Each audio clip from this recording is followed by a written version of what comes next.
This is such an important topic, and I think it's important you see your doctor as your team member.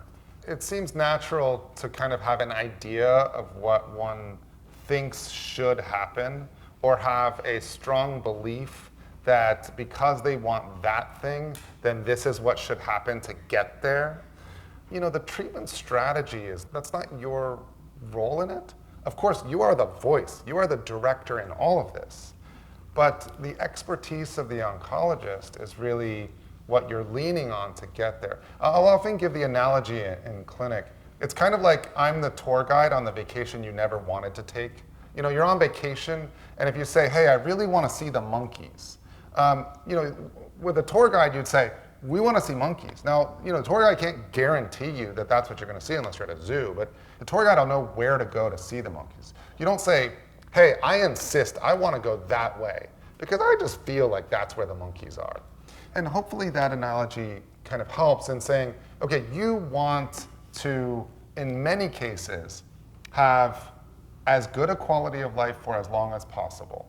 That's what most people broadly want. And so the discussion with the oncologist is, I want good quality of life for as long as I can. And they'll say, that's typically what we're doing. And so then you being very honest about what you are experiencing helps your oncologist to then shape the treatment for that. So when someone is just trying to really just push through these treatments because they believe that by pushing through them they're going to get something, but they're withholding that from their oncologist, they're not giving the oncologist the information that oncologist needs to actually get to those goals.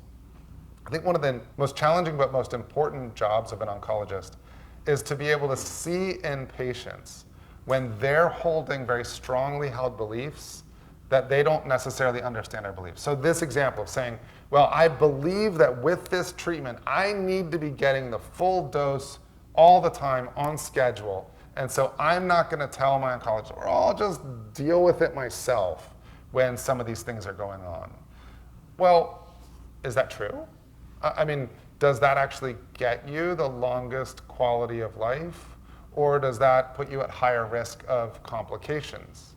Well, that's the thing to balance out. And your oncologist can only really do that if he or she really knows all the information. And so you are that, like I said, you know, I'm the tour guide on the tour you never wanted to take, but here we are. And so I think it's important for patients to, one, know that this is your life. Anything you say or request or ask is valid. And the medical teams should take it that way. And so you ask them anything you want, you let them know your goals, what you want, and then you trust them. And if you don't, then you have the wrong oncologist. But if you trust them, then you share what's going on with you, and you as a team then work toward what it is your goal is.